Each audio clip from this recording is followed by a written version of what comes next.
What is hepatitis B and how do you get it? Well, it's probably one of the most underestimated infections in the world. Many people have heard of hepatitis B, but the magnitude of its effects are profound. The World Health Organization estimates that about 240 million people are living with chronic hepatitis B infection, with nearly 1 million people infected every single year. Unfortunately, about 1 million people also die from the complications of the infection, such as liver cancer and cirrhosis.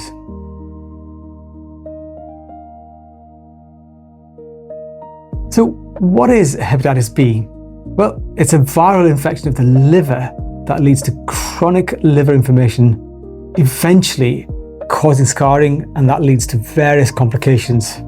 As we mentioned, liver cancer and cirrhosis.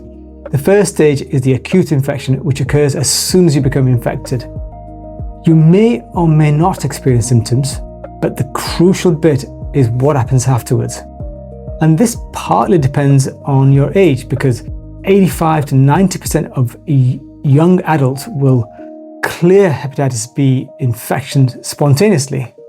However, the remaining 5 to 10% and most young children and babies will progress to chronic hepatitis B infection. We define this as a positive hepatitis B surface antigen blood test. This is just a test that detects current active hepatitis B infection. And if it's present for more than 6 months, then that's chronic hepatitis B.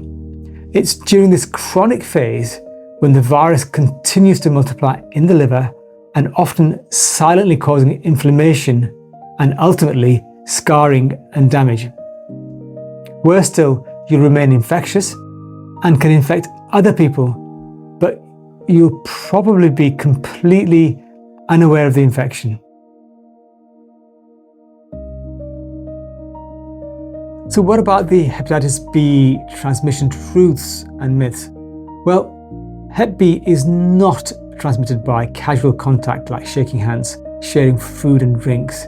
But the truth versus this myth is much more ambiguous than we think. Household transmission of hepatitis B was drastically reduced in the US with universal childhood vaccination when it was first introduced in 1991. They also targeted high-risk groups such as household contacts of people living with Hep B. Studies in the US have also shown the presence of Hep B by environmental sampling on schoolroom tabletops, on walls, toys, and even in baby bottles in the homes where people with hepatitis B infection were living. So it's quite possible that the virus may be shed from cuts, wounds, and scratches onto environmental surfaces from people living with Hep B that can then infect other people who might have cuts and scratches.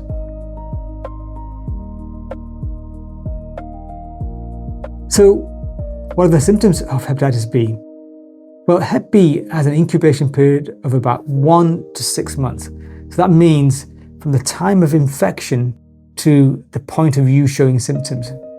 And common symptoms can include fatigue, feeling sick, vomiting, a loss of appetite, and jaundice.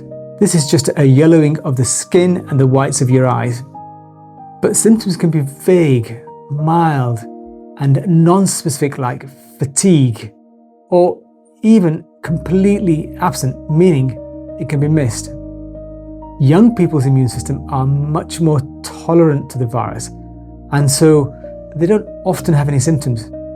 However, people with weakened immune systems, the elderly, and those with multiple medical problems can experience a much more severe disease leading to life-threatening acute liver failure.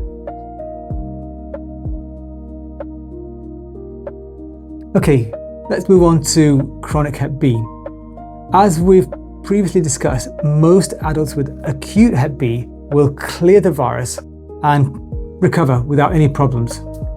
However, as we've said already, a small number of people, usually kids rather than adults, will not be able to clear the virus, And when this happens, it keeps on replicating or dividing and remain active within the liver.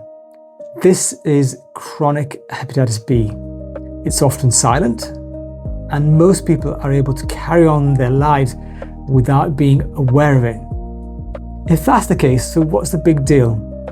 Unfortunately, that continual activity and division of that virus can lead to chronic active inflammation of the liver tissue. This leads to scarring and ultimately to a liver condition called cirrhosis. Now, this is serious, as the liver is slowly filled by scar tissue and gradually it loses its function, leading to liver failure. The liver cirrhosis also increases the risk of liver cancer. In fact, hepatitis B is the leading cause of liver cancer worldwide. So we feel that it's absolutely vital that Hep B is detected early with screening of high-risk groups. This will allow us to monitor the infection so that treatment can be offered if there's any active inflammation of that liver. So what about Hep B testing and how do we diagnose it? First of all, who should get tested? Well, both national and international guidelines recommend that the following high-risk groups should be offered testing. Anyone in a country where there's hepatitis B prevalence of 2% or more should be tested. What we'll do is we'll add a link in the description to a map of the world showing the sort of all the high prevalent countries.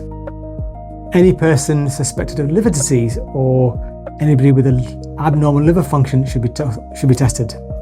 All pregnant women, all household contacts of people living with chronic Hep B, anyone attending an STI clinic, and also immigrants who have come from countries with a Hep B prevalence of 2% or more, people who inject drugs, or people who are in prison or in care or correctional facilities, men who have sex with men and commercial sex workers, people who live with HIV or Hep C should also be tested.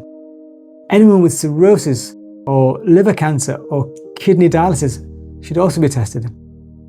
And finally, people who might have had chemotherapy or will go on to have immunosuppressive drugs should be tested in case they are positive and they might need vaccination. Diagnosis is actually really easy. It's a simple blood test called hepatitis B surface antigen, and this just looks at current infection. Health Klinix can offer a simple test. Take a look at our STI test page on our website.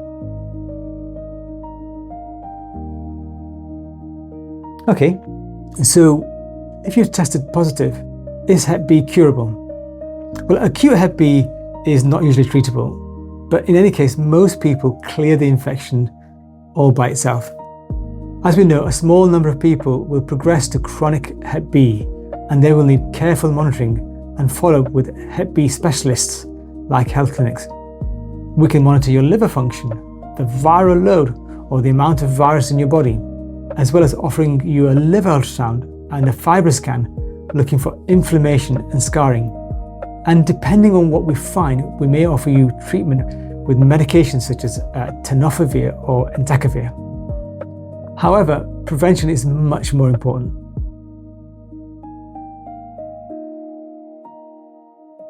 There are simple ways of reducing your risk, and these include practicing safe sex by using condoms, trying to avoid sharing needles or equipment for injecting drugs, piercing or tattooing, and making sure you wash your hands thoroughly after coming into contact with blood or bodily fluids. And of course, importantly, get a Hep B vaccine. Remember, Hep B vaccine is a safe and very effective vaccine that usually gives you lifelong immunity. You'll usually require 3 doses over 6 months, but this can be done quicker. So, who should receive the Hep B vaccine? Actually, many of the groups that require testing also require vaccination. So, I'll give you a few brief examples again. So, the migrants who come from high prevalent countries, the household contacts, but also people like healthcare and laboratory staff, or anyone who's in contact with blood or bodily fluids as part of their work. So people like the police, prison officers, funeral workers, tattoo artists, and firefighters. You'll also need to include people who work or are resident in psychiatric facilities or learning disability care homes. And don't forget the people who inject drugs and people who are living with HIV and Hep C. Remember, that list is not exhaustive. There's a lot of other indications. Like I said, people who might be receiving chemotherapy or immunosuppressive therapy. But don't forget, we also need to think about international travellers who might be at risk as part of their journey. So, I've talked quite a lot. In summary, what I'd like to say is that Hep B is a serious liver infection, but it's largely preventable and very manageable. But the important thing is being aware of Hep B, because that will help you identify whether you, your family, or your friends are at risk. Once we are aware, we can detect the infection through very simple blood testing and offer very effective protection by vaccination. To find out more about Hep B testing and vaccination, take a look at our article. The link is in the description. Finally, thanks for watching all the way to the end. We'd be grateful if you could like this video and subscribe.